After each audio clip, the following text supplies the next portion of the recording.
Nós vamos trabalhar hoje a cristologia. O que é cristologia, irmão Marcelo? Cristologia é a parte da teologia sistemática que aborda o conhecimento sistematizado da pessoa de Jesus Cristo. Toda a sua vida, toda a sua obra, toda a sua pessoa, toda a sua fala. Isso é abordado dentro da teologia sistemática com a matéria da cristologia. A raiz da palavra cristologia, ela vem do grego, da junção de duas palavras. A primeira é Christos, do grego, que é, na nossa tradução, Christos significa ungido ou Messias, e logia, que é uma palavra que significa tratado, estudo, discurso a respeito de alguma coisa. Então, cristologia é o estudo, o tratado, o discurso da pessoa do ungido. O ungido nas Escrituras faz menção ao escolhido de Deus, faz menção ao Messias, aquele que deveria ser enviado como Salvador para a nação de Israel. Então, a cristologia é o tratado, é o discurso, é o estudo da pessoa do Cristo. Tudo bem, queridos? Isto é cristologia. Por que a cristologia é importante?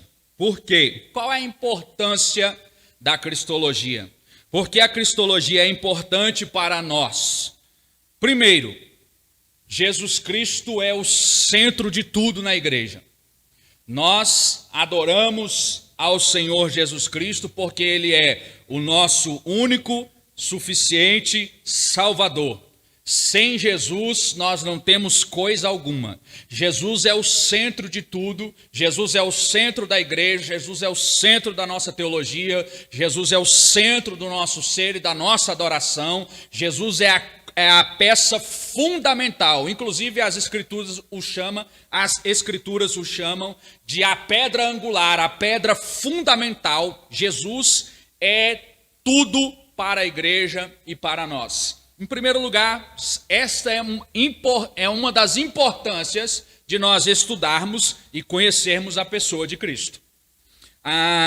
Mas, trabalhando um pouquinho mais a fundo, a importância da cristologia reside no fato de que quando nós conhecemos a pessoa de Jesus, nós encontramos em Jesus um Jesus homem e um Jesus Deus. Um Jesus que veio à terra, mas um Jesus que ao mesmo tempo é Deus. Essa junção de um Deus homem, reside toda a importância de nós estudarmos a cristologia. Por quê? Porque se nós não entendermos Jesus como Deus, o nosso cristianismo falha em tudo. Se nós não entendermos Jesus como Deus, nosso cristianismo falha completamente e nós teríamos uma religião absurda. As Escrituras se tornariam sem sentido algum. E tudo nas Escrituras seria uma fábula, seria uma história de fantasia. Por isso, a cristologia é importante, porque aqui nós estudamos, compreendemos e provamos. Jesus é o centro da nossa fé, porque Ele é Deus. Segundo, se nós não concebermos, se nós não entendermos Jesus como homem, as demais doutrinas das Escrituras vão ficar extremamente prejudicadas. Como, por exemplo, a doutrina da soteriologia ou a doutrina da salvação. Por quê, irmão Marcelo? Porque, em primeiro lugar, Jesus foi enviado para pagar no nosso lugar um preço para que nós pudéssemos ser salvos. Então, para que Jesus tomasse o nosso lugar, ele teria que se tornar homem.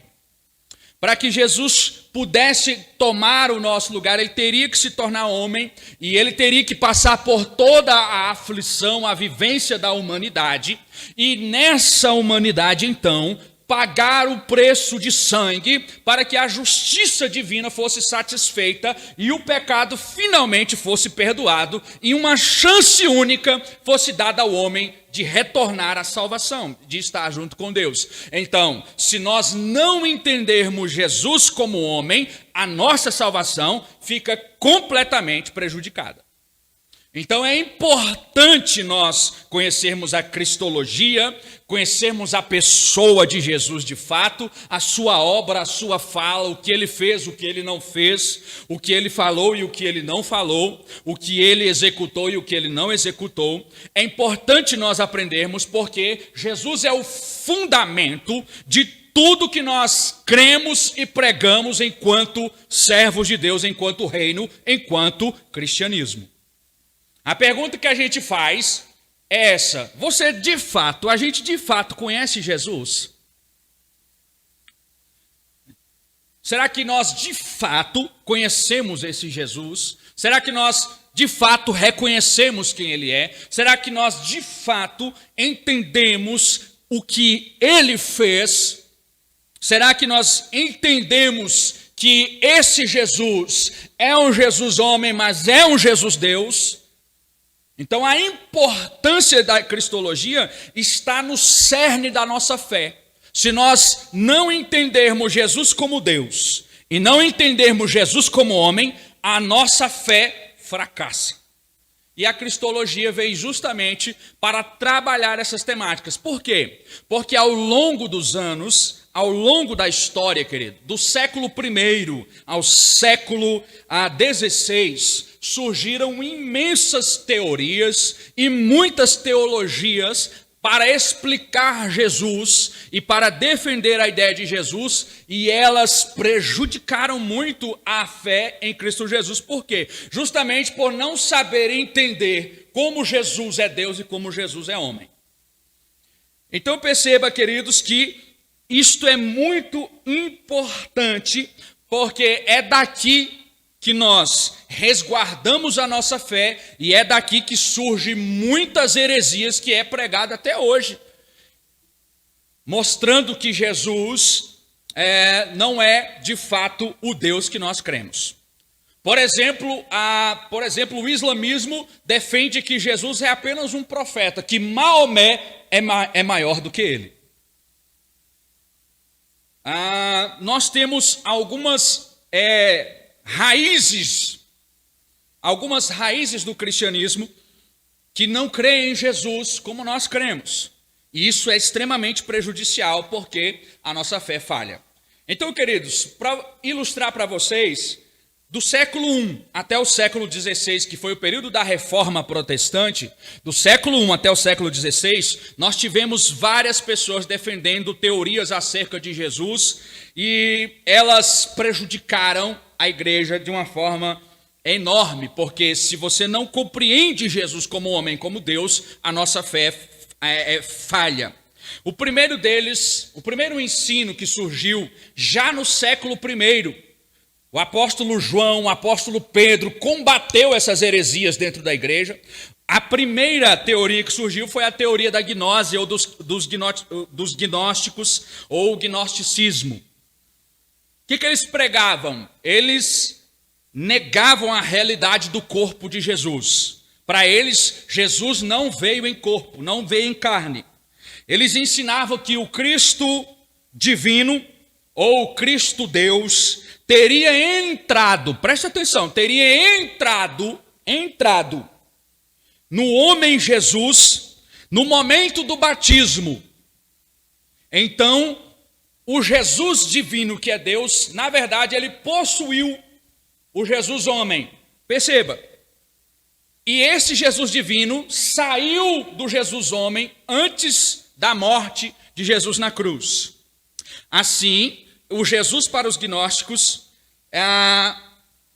possuiu um corpo de homem qualquer, ele era um homem qualquer.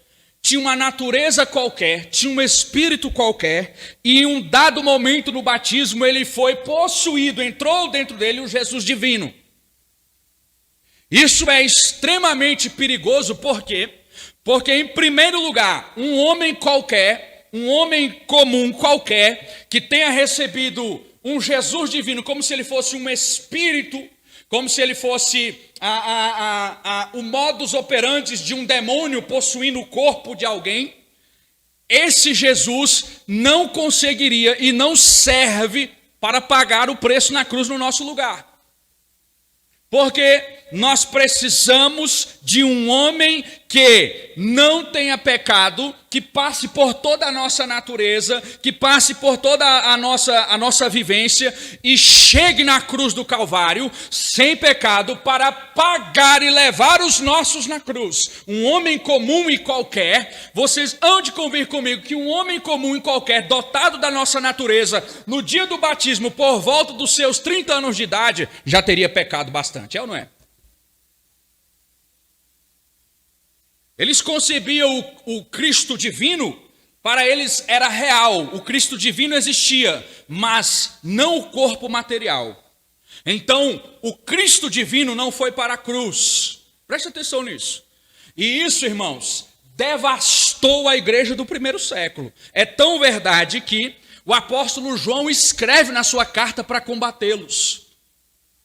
O apóstolo Pedro escreve na sua carta para combatê-los. Já no início da igreja, falsas doutrinas estão sendo inseridas no contexto da igreja para que a nossa fé fosse prejudicada. Abra comigo a Bíblia em 2 João, a segunda carta de João, no verso 7, ela só tem um capítulo. A segunda carta de João, só para exemplificar, nós estamos correndo contra o nosso tempo. Perceba como é sério.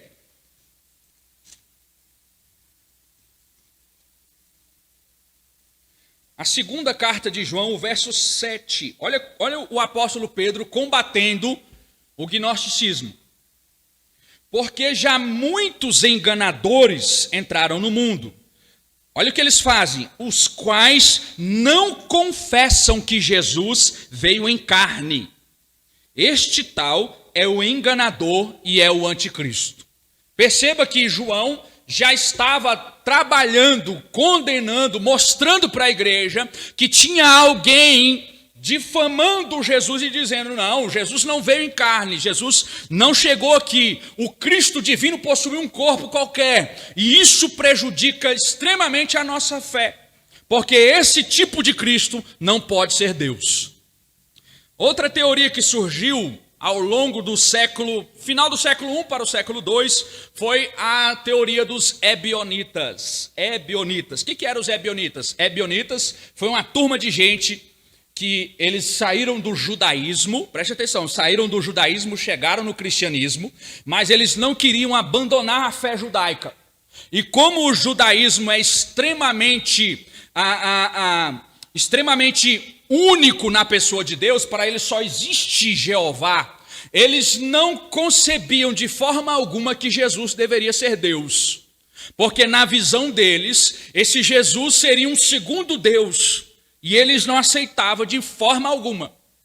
Então o que acontece? Eles começam a montar o seu próprio clã, ou sua própria igreja. E aí eles fazem meio que um mosteiro, onde os fiéis iam adentrando nesse mosteiro, e eles ganharam o nome de ebionitas, porque a palavra ebionita, ela tem um significado, significa indigente ou pobre, porque eles praticavam o ato da pobreza, eles praticavam o ato, aquele voto de não ter nada desse mundo, e aí tinha uma espécie de mosteiro lá, e imagina aqui comigo uma espécie de monge lá, aqueles mongezinhos lá estudando as escrituras, mas eles rejeitavam toda a escritura, tanto do Velho quanto do Novo Testamento, que apontavam para um Jesus, porque Jesus, na visão deles, se ele fosse Deus, a fé deles estaria prejudicada, porque para eles iria existir dois deuses. Então aqui eles começaram a pregar no século II e na verdade são judaizantes que chegaram na fé e queriam transformar o cristianismo numa espécie de judaísmo.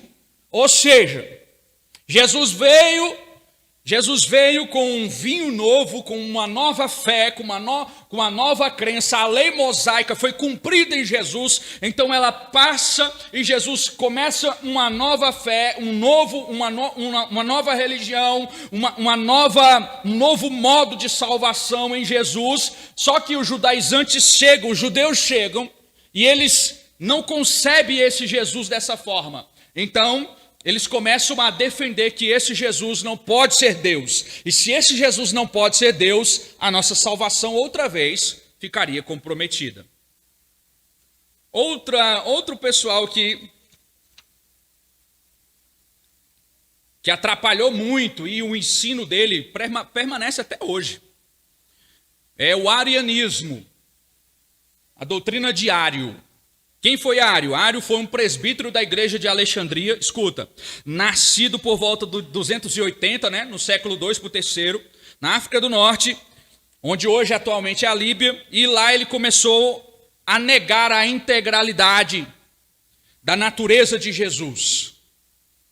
Eles consideravam que Jesus, o Logos de Jesus uniu-se à humanidade em Cristo, mas ele não possuía uma divindade absoluta, ele não era Deus 100%. E aí, eles começaram a defender uma teoria dizendo que Jesus não era nem Deus e nem era homem. Que Jesus era da criação de Deus, perceba, da criação de Deus, Jesus era o ser mais evoluído. Era o ser mais brilhante. Então Jesus não era nem Deus e não era nem homem. Jesus era o primeiro ser criado, então a glória imanente de Jesus estava em Jesus, porque ele carregava a glória de Deus, mas ele não era Deus 100% e não era homem 100%. Esse ensino diário dividiu a igreja no segundo e terceiro século. Agora perceba, se Jesus é um ser criado, pensa comigo, se Jesus é um ser criado, se ele foi criado, a primeira doutrina que nós temos que negar é que ele não pode ser Deus, porque ele não é eterno, ele não é além do tempo, ele foi criado por Deus, ele é uma criatura de Deus, à semelhança dos anjos, à semelhança dos homens. Esse Cristo não pode jamais ser Deus. Esse ponto de vista trouxe essa falsa interpretação, e isso rompeu muita gente na igreja na época. E esse ensino é aplicado em algumas igrejas até hoje. Tem igrejas que não consideram Jesus como Senhor, não.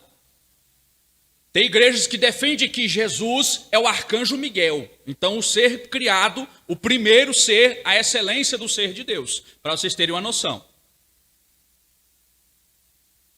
Outra doutrina errada a respeito de Jesus, foi defendida pelos apolinarianos.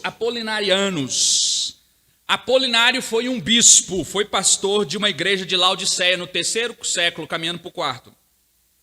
Ele ensinou que a pessoa única de Jesus possuía um corpo humano, mas a mente e o espírito que era divino. Perceba. Então, para Apolinário, Jesus não era 100% Deus enquanto esteve aqui na terra, porque ele era um corpo, mas dentro dele habitava a divindade. Isso nada mais é do que a doutrina do gnosticismo. Um espírito veio e possuiu um corpo. E isso provocou danos sérios na igreja. Percebam, depois disso veio os nestorianos, a doutrina criada por um bispo chamado Nestor. Ele ensinou que, na verdade, Jesus tinha duas pessoas separadas nele. Perceba que o negócio vai só complicando, né? Tinha duas pessoas em Jesus. Jesus, na verdade, era duas pessoas.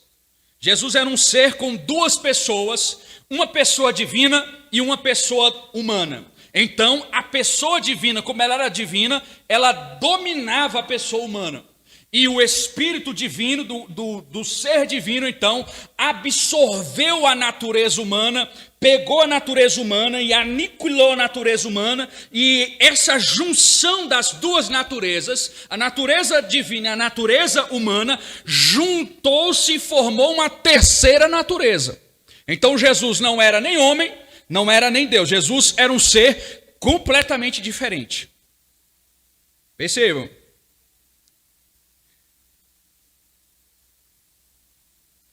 Nestor foi um bispo de Antioquia e ele tornou-se bispo, o maior bispo de Constantinopla no século IV, no quarto século e diante. Depois disso surgiu a doutrina do eutiquismo, a doutrina pregada por Eutico, por isso esse nome, eutiquismo. A doutrina do eutiquismo acerca de Jesus é a ideia de que Jesus, na verdade, possuía apenas uma única natureza. A natureza humana de Cristo Jesus foi absorvida pela divina, mais uma vez, e elas influenciavam uma na outra. Então, a natureza humana tinha hora que influenciava na natureza divina, e a natureza divina tinha hora que influenciava a natureza humana. Então Jesus, na verdade, era uma espécie de duas naturezas brigando dentro de seu ser. Assim, Cristo não era nem verdadeiramente Deus, nem verdadeiramente homem. E por isso ele não poderia representar a gente nem como Deus, e também não poderia representar a gente nem como homem. Final da história, o cristianismo estava encerrado, falido, fracassado. Porque se não há um Deus, e se não há um homem que veio pagar o preço de salvação no nosso lugar, nós estávamos todos perdidos, e nós estávamos sem salvação, e a nossa fé era uma fé morta. Tudo bem até aqui, queridos? Por que é necessário estudar a cristologia? Porque vira e mexe, a igreja não percebe como um todo, mas vira e mexe tem pregadores que dão uma mergulhada e começam a ensinar esse tipo de Jesus. E qualquer Jesus que não oferece um sacrifício no nosso lugar, não é o nosso Jesus. Qualquer Jesus que manifesta uma natureza distinta, aonde ele não é o Deus que morre na cruz do Calvário e ressuscita para nos dar salvação, esse não é o cristianismo. E Paulo já defendia e escrevia: qualquer um que vier e pregar um outro evangelho, que não seja esse que nós estamos pregando, seja anátema. Ou seja, a palavra anátema carrega o peso de amaldiçoado, ou seja, deveria ser rejeitado, porque o Deus que o apóstolo Paulo pregava é o Deus que se encarnou e é o Deus homem. Se esvaziou de toda a sua glória, tornou-se homem, foi à cruz do Calvário e morreu no nosso lugar, pagando o preço por nós. Esse é o Deus do cristianismo.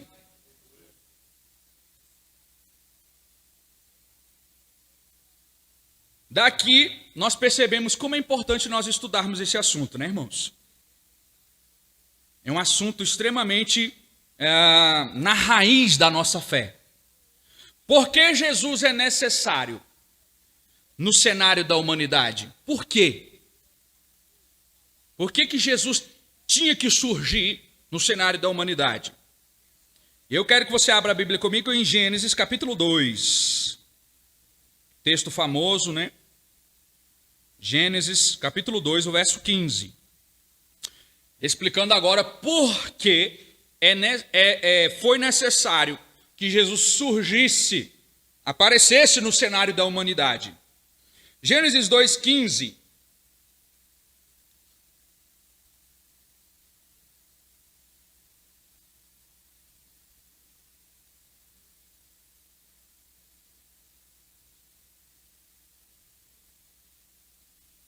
Em Gênesis 2,15 você vai encontrar Deus criando o homem, colocando ele lá no jardim do Éden. Aqui, no cenário do tempo, no cenário do cosmos, surge o homem. 2,15. E tomou o Senhor Deus o homem e o pôs no jardim do Éden para lavrar e guardar. aqui o homem chegou no cenário da terra. Ou, no princípio do tempo, aqui a nossa existência chegou.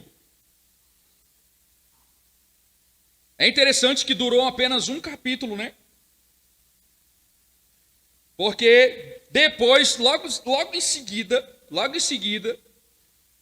que Deus cria cria Eva, que eles estão vivendo lá no jardim, logo em seguida surge a pessoa da serpente, engana Eva, eles pecam, eles desobedecem a Deus, eles perdem a aliança que tinham com Deus, e a partir desse momento,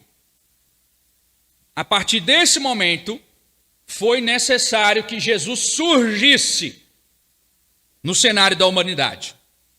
Porque até antes do homem pecar, estava tudo bem. Perceba, o homem estava no jardim, ele era a criação de Deus. A Bíblia diz que quando foi feito o homem, foi feito algo muito bom. Ele estava tranquilo, não tinha pecado, até o momento antes dele pecar. A Bíblia mostra Deus passeando no jardim e conversando com o homem assim, livremente. Estava tudo maravilhoso. Mas no dia em que Deus disse assim, tá vendo aquelas árvores ali? Daquela ali você não pode comer, porque o dia que você comer você vai morrer, porque ela é do conhecimento do bem e do mal. E a partir daquela história, quando o homem desobedece, preste atenção, quando o homem desobedece a Deus, quando Eva desobedece, quando o homem desobedece, que o pecado entra no mundo, que o erro entra no mundo, quando o erro chegou no mundo, nesse momento, precisa surgir alguém para apaziguar a justiça de Deus. Nesse momento precisa de alguém para apaziguar a justiça de Deus, porque a justiça de Deus foi ofendida. O pecado ofendeu a justiça de Deus, então precisava-se de que aquele pecado fosse julgado, condenado, pagado e satisfeito a justiça divina. Foi nesse exato momento em que a justiça divina é exigida que Jesus precisa vir à terra. Por quê? Porque para a justiça ser sanada, para a justiça divina ser sanada, preste atenção aqui, para a justiça divina ser sanada e o pecado perdoado, para que isso fosse possível, alguém deveria carregar esse pecado e pagar por ele e então ser perdoado. Acontece que para isso acontecer, a pessoa que fosse levar o pecado não poderia ter pecado. Ela deveria ser isenta de pecado para levar o pecado do ofensor e assim pagar por ele. E aí a Bíblia mostra que quando Deus olhou para a terra, não viu um justo sequer. A natureza do homem caiu e todos nós nascemos em pecado, e aí vamos levando essa natureza pecaminosa, e nenhum de nós tínhamos condições de pagar por esse pecado. E aqui nasce a necessidade de aparecer alguém que possa pagar por nós, alguém que possa levar o nosso pecado e assim nos dar uma segunda chance. Foi nesse momento que foi necessário Jesus aparecer. Gênesis 2,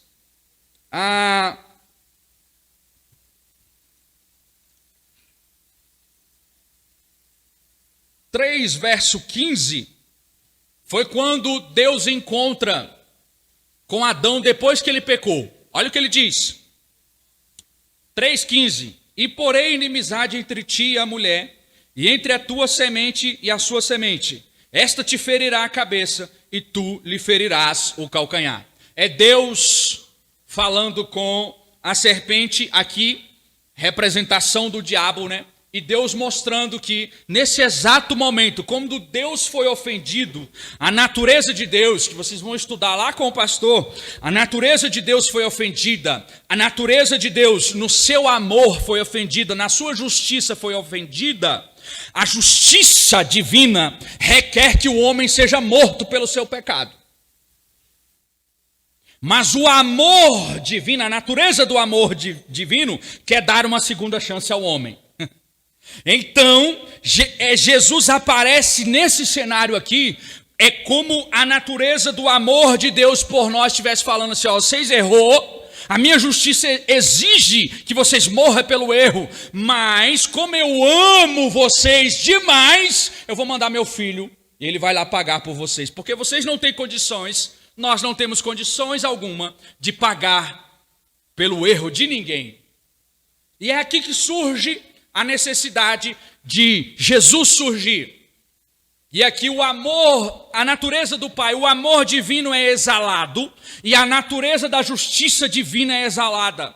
O amor do Pai é tão grande que ele é capaz de enviar o Filho para morrer por nós, nós estando em pecados e delitos, para satisfazer no sacrifício da cruz o derramamento de sangue, para que os nossos pecados fossem perdoados. Então, na cruz, quando Jesus chegou na cruz, que Jesus morre, lá na cruz estava sendo satisfeito o amor de Deus e a sua justiça. O amor do Senhor e a sua justiça na pessoa de Deus estava sendo satisfeita na cruz do Calvário. E nós estávamos ganhando uma oportunidade de voltar a entrar na presença de Deus. Porque agora, perdoados pelo sangue de Jesus. Basicamente, esse é o cerne, esse é o fundamento da nossa fé em Cristo Jesus. Porque nós adoramos a Cristo Jesus? Porque Ele é o Deus homem que veio satisfazer a natureza do amor e da justiça do Pai em nosso lugar para nos dar uma oportunidade de entrarmos na presença dEle outra vez, porque a nossa natureza negou a primeira vez lá no Jardim do Éden. Tudo bem até aqui? Por que a cristologia é necessária na humanidade? Porque sem ela a humanidade estaria completamente perdida.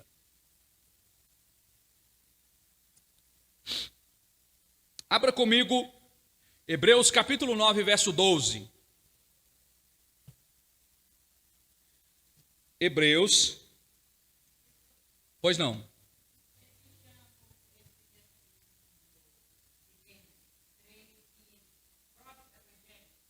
Não entendi.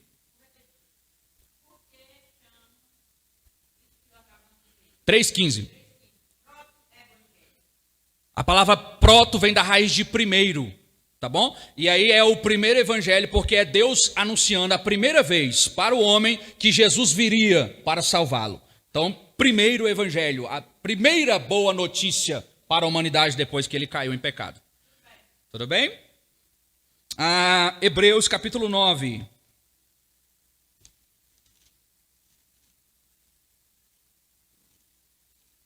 Hebreus capítulo 9, verso 12. Veja aqui como é necessário, por que Jesus tinha que aparecer no cenário da humanidade. Hebreus capítulo 9, verso 12. Nem por sangue de bodes e bezerros, mas por seu próprio sangue, entrou uma vez no santuário, havendo efetuado uma eterna redenção. Veja o 13, ele explica por quê. Se o sangue de touros e bodes e a cinza de uma novilha, esparzida sobre os imundos, os santifica quanto à purificação da carne, falando da lei mosaica, o sacrifício mosaico para o perdão. Verso 14, quanto mais o sangue de Jesus, que pelo Espírito eterno se ofereceu a si mesmo, imaculado a Deus. Perceba que Jesus se ofereceu imaculado a Deus. Jesus veio satisfazer a justiça divina na cruz do Calvário. Imaculado a Deus. Quanto mais isto purificará as nossas consciências das obras mortas para servirdes ao Deus vivo. Verso 15, é por isso, e por isso é Jesus, o mediador de uma nova aliança, de um novo testamento. Para que, veja o que Cristo fez, intervindo a morte para a remissão dos pecados, que havia debaixo do primeiro testamento, a lei, os chamados, nós recebamos a promessa da herança eterna. Aleluia!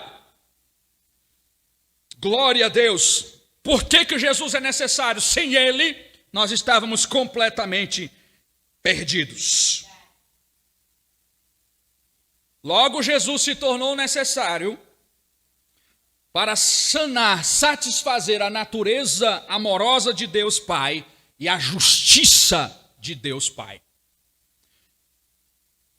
Jesus veio para dar também uma nova oportunidade aos homens de voltarem a ter comunhão com o Pai, porque eles perderam isso no dia em que pecaram no Jardim do Éden.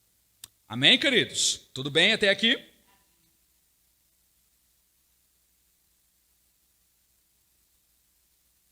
Os atributos de Deus foram satisfeitos na cruz. Seu amor, sua justiça, tudo foi apaziguado na cruz. Isso foi feito através da natureza de Deus, pela bondade de Deus, pelo amor de Deus, pela graça de Deus. Foi operado ao longo dos séculos, através da onipotência divina, da presciência, da sua onipresença. Tudo isso foi operado para culminar na cruz do Calvário e a gente receber uma nova oportunidade. Abra comigo Colossenses 2,14.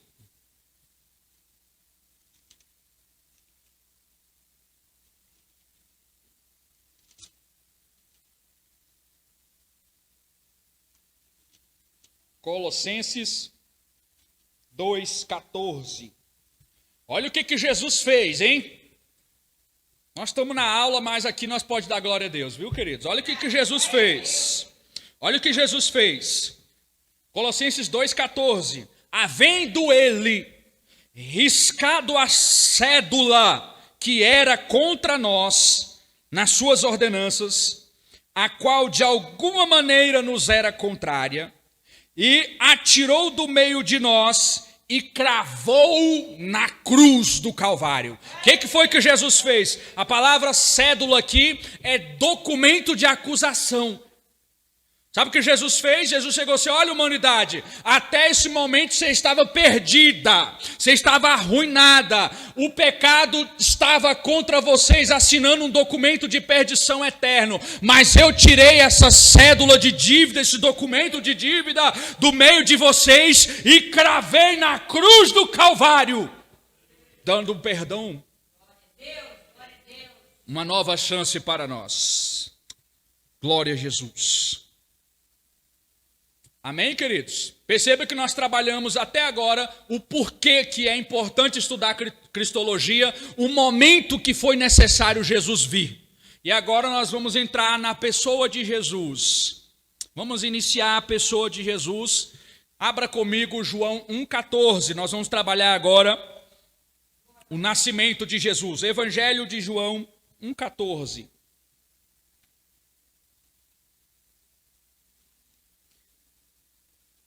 Ah, irmão Marcelo, você fica mandando a gente abrir a Bíblia e você lê, a gente está perdendo tempo. Tá não, querido, é para você confirmar que está aí. João 1,14. Olha o que João escreve, irmãos. E o Verbo se fez carne e habitou entre nós. E vimos a sua glória, como a glória do unigênito do Pai, cheio de graça e cheio de verdade. É João testificando da pessoa de Jesus, e ele faz questão de chamar Jesus de Verbo. Por quê? Para apontar em primeiro lugar que Jesus é Deus, porque o livro de Gênesis começa assim: no princípio era o Verbo, e o Verbo estava com Deus, e o Verbo era Deus. E quando nós chegamos aqui em João, João faz questão de dizer: lembra do Verbo lá de Gênesis? Lembra do Verbo na criação? Esse Verbo se tornou carne e habitou entre nós. É esse Jesus que nós pregamos. 1 Então nós vamos trabalhar agora com a encarnação de Jesus, e a encarnação de Jesus se dá com o nascimento de Cristo Jesus. Em primeiro lugar, queridos, a data do nascimento de Jesus, desde o início do cristianismo, é muito confusa, foi muito brigada na teologia entre os pais da igreja. A cristandade em geral comemora hoje o Natal, o dia de Jesus, no dia 25 de dezembro, mas essa data é completamente rejeitada pela grande esmagadora maioria dos teólogos, historiadores, cristãos. Porque se você estudar bem direitinho e ver as perspectivas temporais a respeito do ministério de Jesus e dos tempos em que Jesus viveu, nós teremos que concordar que, na verdade, Jesus deveria ter nascido entre março e abril do ano 0. E alguns historiadores arriscam até dizer a data. Eles arriscam a dizer que foi no 14 de Nisan. Que seria entre a última quinzena de março e a quinzena de abril. Jesus nasceu nesse intervalo de tempo do ano 0 do nosso calendário. Por quê? Porque fala do ano 0 do nosso calendário, queridos? Porque os irmãos sabem que o tempo vem sendo contado, lá de Gênesis para cá ele vem sendo contado, assim, 1, 2, 3, 4, 5, 6, 7, 8, 9, 10, 11, 12. Quando chegou em Jesus, Jesus foi tão importante, Jesus foi tão marcante, que Jesus é um marco histórico. Quando nasce Jesus, o tempo começa a contar de novo. E até nisso Jesus é extraordinário. Por quê? Quando Jesus entra na nossa vida, aqui é a nossa veia de pregador, né? A gente não pode deixar passar. Quando Jesus entra na nossa vida, um marco 0 se inicia. Começa a contar do 0 de novo, queridos. E Jesus fez isso na história. O dia 25 de dezembro, querido, foi mencionado na história como sendo Natal pela primeira vez no século III para o IV, no ano 354, na antiga Roma. Pelo Império Romano, eles chamavam de Natalis Invicti, que significava para eles o dia do nascimento do invicto, ou aquele que não perde batalha jamais. E aí eles começaram a comemorar no Império no dia 25 de dezembro, e de lá para cá esse negócio veio até chegar na nossa cultura hoje. Tudo bem?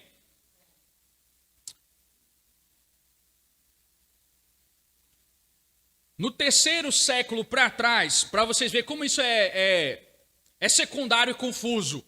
Por quê? Porque tem gente que briga até hoje com esse negócio de data, né, irmãos? Tem gente que vive brigando aí na internet. Jesus nasceu no dia 25, Jesus não nasceu, e vira aquela confusão. Vamos comemorar o Natal? Não, vamos comemorar o Natal e vamos brigar. Só que isso é uma questão muito secundária, e só para os irmãos terem noção. Enquanto os teólogos e historiadores apontam 14 de Nisan, a igreja do 2º e 3º século chegou a comemorar o nascimento de Jesus no dia 6 de janeiro. Por quê? Porque ela celebrava essa data como sendo a data do batismo de Jesus. Então, para a igreja do 2º e 3º século, importava mesmo o ano que se iniciava o ministério de Jesus, a data do que iniciava o ministério de Jesus, e o ministério de Jesus vai se iniciar logo após o seu batismo. Então, a igreja nesse período comemorava aí no 6 de janeiro. Perceba que a verdade é que nós não sabemos de fato qual foi a data do nascimento de Jesus. Isso está muito longe, talvez, acho que nós nunca veremos. Nós não podemos dizer nunca, né? Mas se surgir aí na arqueologia, se descobrir, descavar toda Israel de cabeça para baixo e descobrir um arquivo lá do batismo de Jesus, descobrir lá o arquivo quando Jesus foi apresentado no templo, talvez a gente vai ter uma noção da data exata de quando Jesus nasceu. Tudo bem, irmãos? Marcelo, a gente está com 20 alunos aqui online e um deles perguntou assim, o Mateus, perguntou que assim que Jesus veio, também começou o fim? Eu diria para ele que o fim, nós vamos entrar num campo aqui que vai fugir um pouco da nossa aula, mas curtamente, eu diria para ele que o fim começou no dia em que o pecado entrou no mundo, tá bom?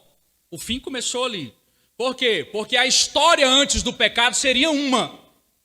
O Adão antes do pecado era um Adão completamente diferente, a vivência era outra, seria uma outra história, mas o dia que o pecado entrou no mundo, a morte entrou no mundo, o erro entrou no mundo, e o mundo tomou proporções diferentes, e por causa dessas proporções, Deus envia o plano de salvação, Deus envia o fim dessa existência, Deus envia a criação do novo céu e nova terra, tudo isso por causa do pecado do homem. Então eu diria que o dia que o homem pecou, o fim começou a dar os seus primeiros passos.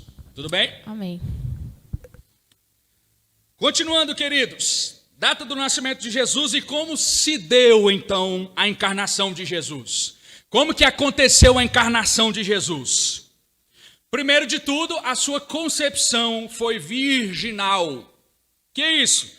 Maria ficou grávida sem relação sexual, ou seja, ela engravidou virgem, pelo poder de Deus, e aqui começa a nossa fé. Por quê? Porque nós precisamos de fé para crer nisso, é ou não é?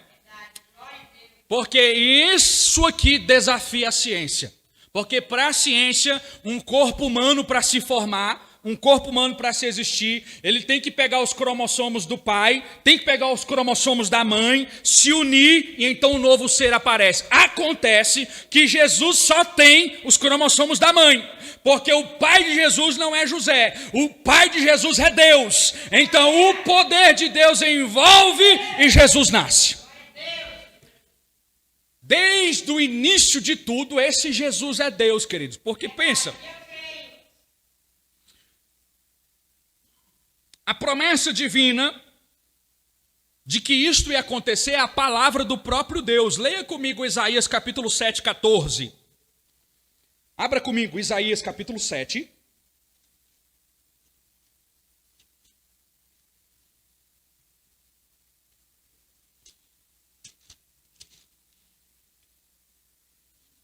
Olha o que diz a profecia. 7, 14. É a voz de Deus na boca do profeta Isaías. Olha o que diz. Portanto, o mesmo Senhor, Deus, Pai, vos dará um sinal. Qual é o sinal?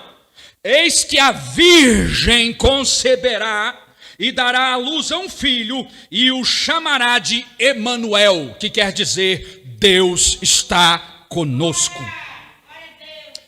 Perceba que essa profecia de Isaías, ela foi proferida, irmãos, mais ou menos de 650 a 700 anos antes de Jesus surgir.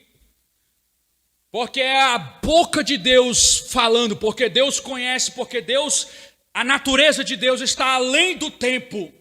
Deus olha para a nossa existência, olha para o tempo, olha para o nosso passado, presente e futuro. Deus não vê assim, irmãos. Deus vê uma coisa só. É por isso que Deus vê tudo e sabe de tudo. É por isso que a presciência de Deus vê e sabe de tudo que vai acontecer, porque Deus está além da nossa existência. Quando Deus olha para a nossa existência, Deus vê toda a história da humanidade, do começo até chegar no final. É por isso que Deus diz, eu vou enviar um sinal e esse sinal vai se cumprir daqui a mais ou menos 600 para 700 anos. Qual é o sinal? Uma virgem vai engravidar e o nome da criança será Emanuel, Deus conosco. Era Deus dizendo assim, quando chegar o tempo,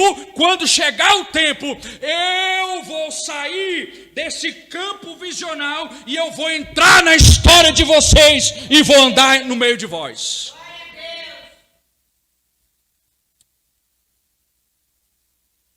O apóstolo Paulo disse que a encarnação de Cristo foi um milagre e o chamou de um mistério da piedade. Por quê, irmão?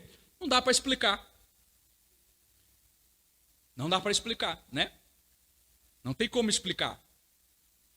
Porque cientificamente falando, Jesus teria os cromossomos da mãe, mas os do pai, o do José não existiu, não podia, não teve. Perceba. Então, a criança Jesus para surge do poder e do milagre de Deus. Agora, a pergunta que nós fazemos e que nós afirmamos é esta aqui. Por um acaso, existe alguma coisa impossível ou difícil para Deus fazer? Então Deus está além dessas coisas.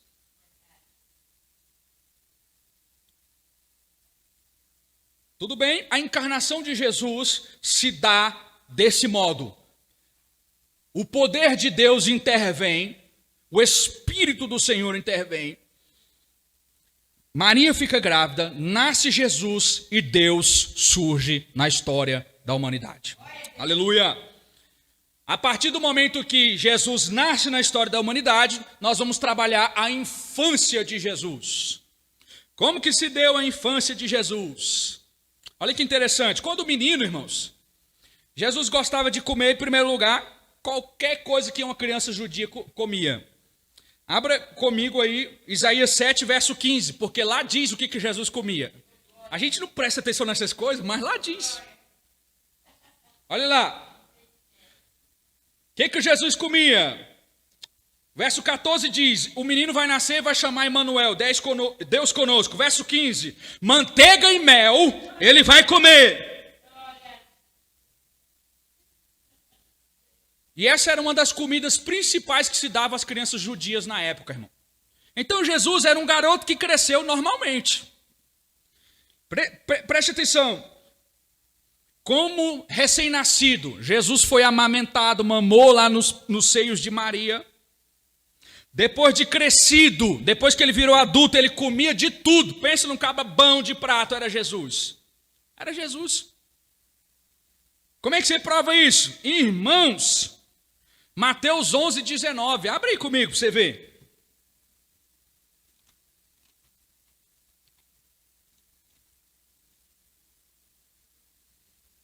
Por que isso é importante? Jazinho, eu vou te explicar por quê.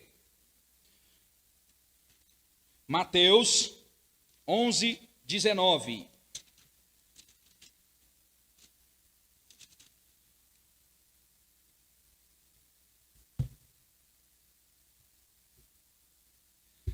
Olha o contraste de João com Jesus. O verso 18 primeiro. Porquanto veio João, não comendo e nem bebendo, João veio num jejum danado. E aí disseram para ele, você tem demônio, é um endemoniado. Aí Jesus pegou e fez a tática diferente. Olha Jesus, e veio o Filho do Homem. Aí Jesus veio diferente, como é que ele veio? Veio comendo e veio bebendo. E aí vocês pegam e falam que ele é um comilão, um beberrão e amigo de publicano e pecador. Perceba aqui, Jesus era um homem normal, natural. E por que isso é importante? Porque Jesus tinha que carregar a nossa natureza, viu, irmãos? Se Jesus não carrega a nossa natureza, o sacrifício na cruz não tinha valor. Então Jesus tinha que passar por tudo que um homem passa. Por quê? Porque Jesus tinha uma missão. Eu vou provar para vocês que dá para viver na terra, longe do pecado e servindo a Deus. Então Jesus veio normal. Mamou no seio da mãe, comeu papinha, comeu manteiga, teve cólica, cresceu, caiu o dente, nasceu outro. Normal. Comia, jantava. Se você ler o texto, é muito clássico. Jesus teve fome, teve sede. Toda a natureza humana em Jesus foi real. E João diz, o Verbo se fez carne. Nós vimos isso. Escute, e o que foi que marcou mesmo a infância de Jesus, irmão Marcelo? O que foi que marcou-se a infância de Jesus mesmo? O que marcou a infância de Jesus foi a sua extrema obediência, irmãos. Eu queria que você abrisse comigo Lucas, capítulo 2, 51.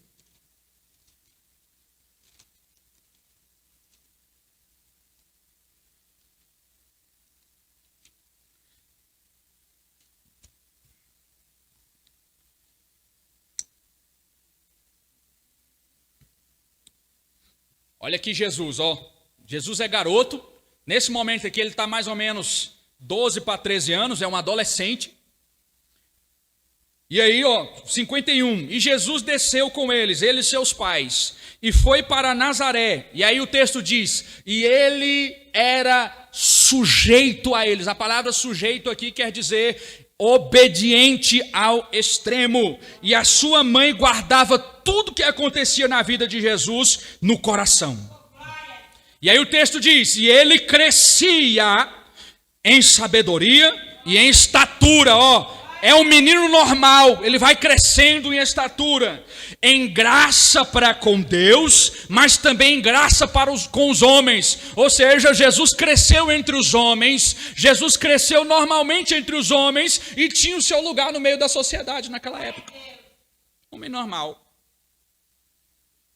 Escuta, irmãos, existe uma tradição apócrifa.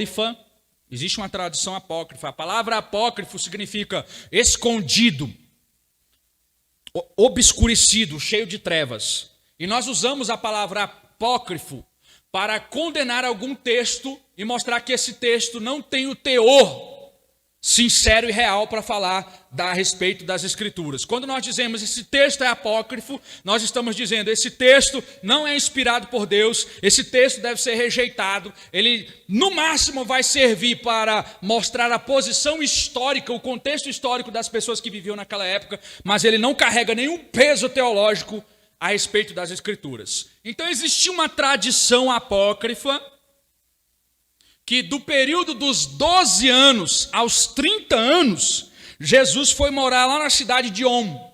A cidade de On é Heliópolis, é lá no Egito. E aí esse texto apócrifo diz que Jesus cresceu lá, que Jesus até aprendeu umas magias lá do Egito. Por isso que Jesus voltou para cá e quando começou o ministério, Jesus operava os milagres, porque na verdade ele aprendeu com a medicina lá do Egito. Essa tradição apócrifa existe. Mas eu quero mostrar para os irmãos um texto aqui, o texto que nós lemos aqui, de Lucas 4, nós não lemos ainda, de Lucas 4,16.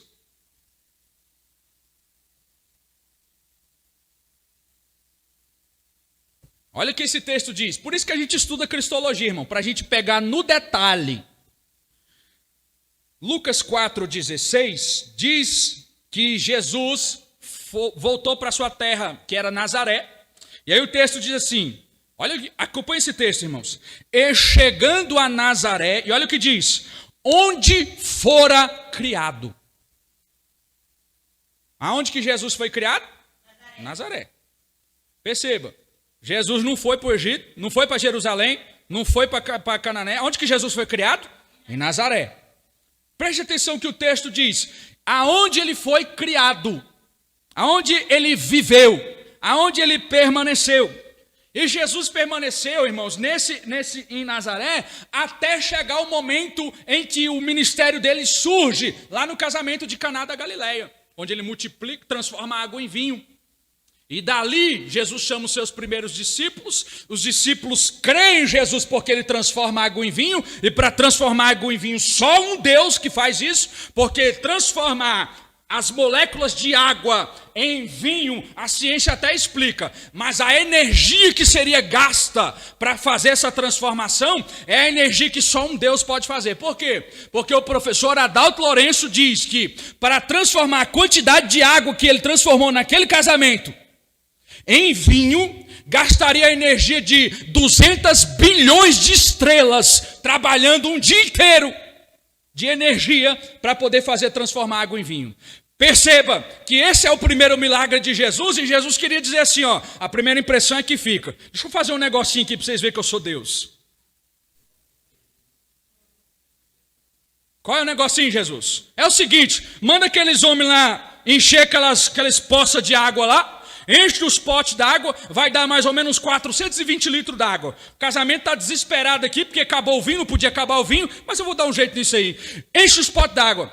Obedeceu, enche. E agora, Jesus? Você só pega e leva para o mestre sala.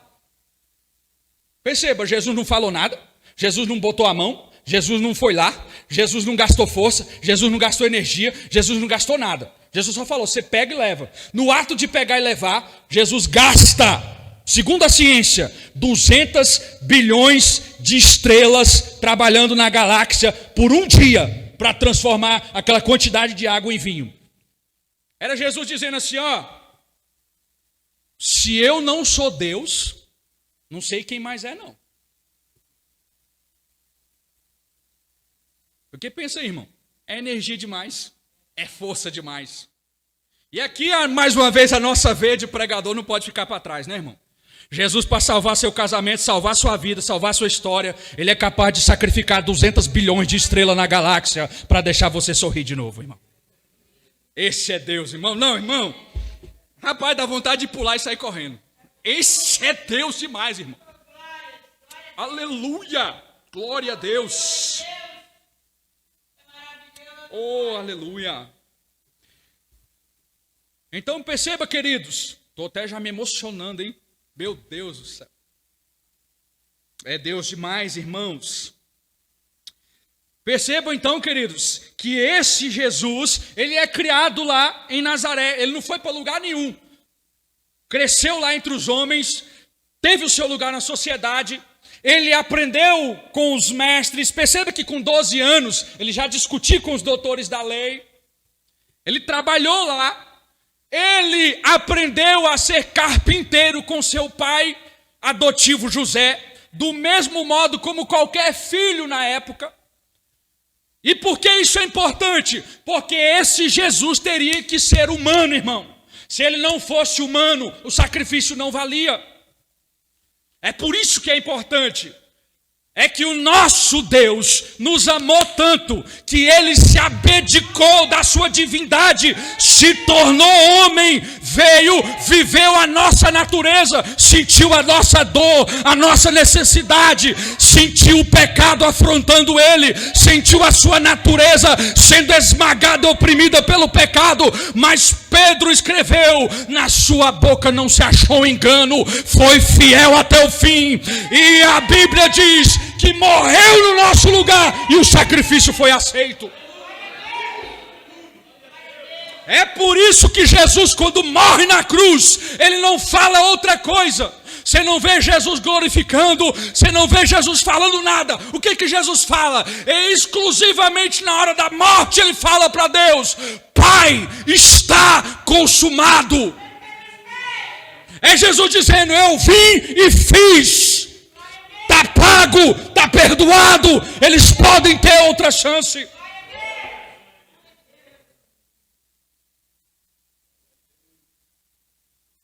Agora perceba, queridos, da infância de Jesus, partindo da manjedoura, nós temos a seguinte ordem cronológica, a seguinte ordem de tempo.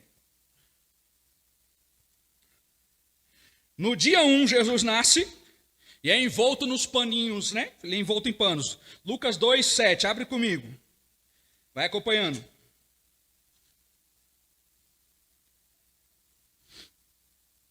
Oh, glória a Deus. Oh, glória a Jesus. O dia 1, nascimento de Jesus, 2, 7. E deu à luz ao seu filho primogênito e envolveu em panos. Enrolou o bichinho lá. Deitou ele numa manjedoura porque não havia lugar para eles na estalagem. Depois de 8 dias, perceba, depois de 8 dias, Jesus foi para o templo e foi circuncidado. Lucas 2, verso 21, olha aí.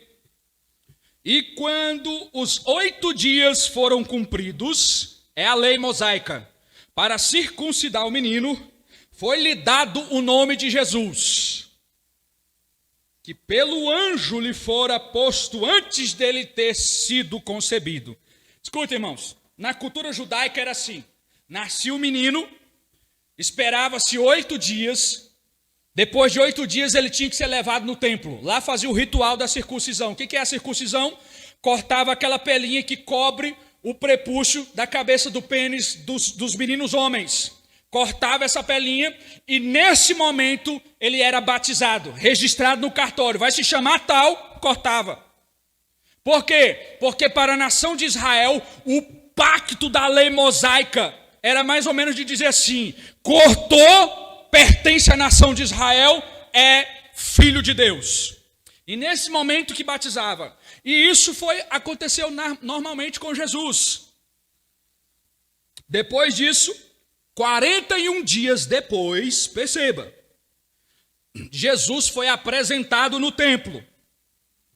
É o verso 22, olha aí. Lucas 2, 22. E cumprindo-se os dias da purificação, que era a lei mosaica, que dizia que a mulher, quando tinha um filho, ela tinha que ficar esse período de tempo afastada de todos e todos, porque a lei dizia que a mulher, quando ganhava um menino, ela ficava impura perante a lei, então ela tinha que ficar guardada, escondida. E depois que esses dias se cumpriram, ela ia no templo, apresentava o filho, e nesse momento esse ritual para a lei mosaica dizia que agora a mãe estava purificada, a criança estava purificada, e eles podiam adorar no templo normalmente. Jesus passou por isso. Talvez, e aqui nós não temos como afirmar, mas talvez, 2 anos ou menos, ocorre a visita dos magos. Lembra da visita dos magos? A gente lê a Bíblia ali e pensa que ocorre tudo assim, nasceu hoje, o mago chegou agora, né? Não é assim. Talvez, ou talvez menos, 2 anos ou menos, os magos chegaram guiados pela estrela e foram lá adorar a Jesus. E aí, depois disso, acontece que Deus avisa José, lembra? Vai lá para o Egito, porque vão querer matar o menino aqui. E José pega a sua família e leva Jesus para o Egito. Aqui, nós não sabemos o espaço temporal, não tem como afirmar. Nós não temos documentos históricos, nós não temos documentos plausíveis para afirmar a quantidade de tempo. O que nós sabemos é que antes dos 12 anos, José e Maria voltou para Nazaré. Por quê? Porque com 12 anos Jesus foi lá no templo e Jesus estava discutindo com os doutores da lei a respeito das escrituras. Lucas 2, 43, olha o que diz.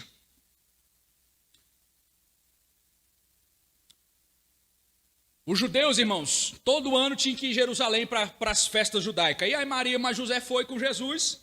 E aí o verso 43. E regressando eles, quando eles estavam voltando da festa para Nazaré, terminados os dias da festa, o menino Jesus, ficou em Jerusalém. E José não soube, e nem a sua mãe. 44. Pensando, porém, eles que viria de companhia pelo caminho, eles andaram o caminho de um dia e procuraram entre os parentes e conhecidos, mas não achou. Então, eles voltaram para Jerusalém, em busca de Jesus, verso 45. Verso 46. Acharam Jesus no templo, assentado no meio dos doutores, ouvindo eles, interrogando eles. Jesus, acontece isso na vida de Jesus, aqui por volta dos seus 12 a 13 anos. Então, o período em que ele passa no Egito para escapar da maldade de Herodes, que quer matar Jesus, nós não podemos afirmar. Mas, antes dos 12, Jesus regressou para a sua terra e morou em Nazaré, uma comunidade pobre, uma comunidade extremamente desprezível. É tanto que tinha um ditado na nação de Israel, o ditado dizia o seguinte, inclusive um dos discípulos até citou o ditado: pode porventura alguma coisa boa vir de Nazaré? Era uma cidade extremamente pobre, extremamente oprimida, era uma cidade onde tinha, se fosse na nossa cultura hoje, era uma espécie de favela, muita malandragem, muita prostituição, muita bagaceira. Foi lá que Jesus foi crescido. E Jesus foi crescido, irmãos, numa família extremamente pobre, apesar de ele ter o sangue real e ser o rei, descendência de Davi. Por quê, irmão? Porque a gente sabe que o calo aperta muito para quem é pobre, não é, irmão? Se Jesus fosse um playboyzinho, tudo na mamata. Mas Jesus foi pobre, cresceu no meio do pecado, cresceu no meio da bagaceira. E isso é importante, é muito importante. Por quê? Porque Jesus viveu a nossa natureza humana no seu maior ato de corrupção. Jesus estava lá no meio da bagaceira, é Jesus dizendo assim, eu vim para cumprir, tá? Eu vou cumprir toda a lei, vou mostrar para vocês que é possível adorar a Deus de verdade, ser fiel em tudo, vou mostrar para vocês, eu vou cumprir a lei todinha de Deus no lugar de vocês, aí eu vou levar o pecado de vocês, vou lá na cruz, vou pagar o pecado de vocês pela minha morte, vou derramar o meu sangue vai cobrir o pecado de vocês, e aí finalmente, através de mim, vocês vão ter uma oportunidade de chegar ao Pai de novo. Para que isso acontecesse, Jesus teria e teve que sentir e viver toda a existência humana. Por isso a Bíblia mostra, Jesus chorou, irmão. Jesus sentiu tristeza, Jesus ficou com raiva, entrou lá no templo, pegou um chicote, toma, ele taca nos camaradas que estavam roubando lá dentro do templo. Você pensa que Jesus era quem? Não, irmão. Jesus, a nossa natureza latente na vida de Jesus. Sentiu raiva, sentiu fome, sentiu tristeza, cansou, teve que dormir, não estava aguentando o ministério, dormia na proa do barco. Jesus viveu a nossa natureza e levou a nossa natureza na cruz para dizer assim, ó Pai, está aqui, para satisfazer o seu amor e para satisfazer a sua justiça, eu vim, estou cumprindo, estou dando uma segunda chance a eles. É por isso que o apóstolo Paulo, escrevendo, diz assim, olha, ele nos amou primeiro. Fique de pé, queridos. Vamos terminar aqui.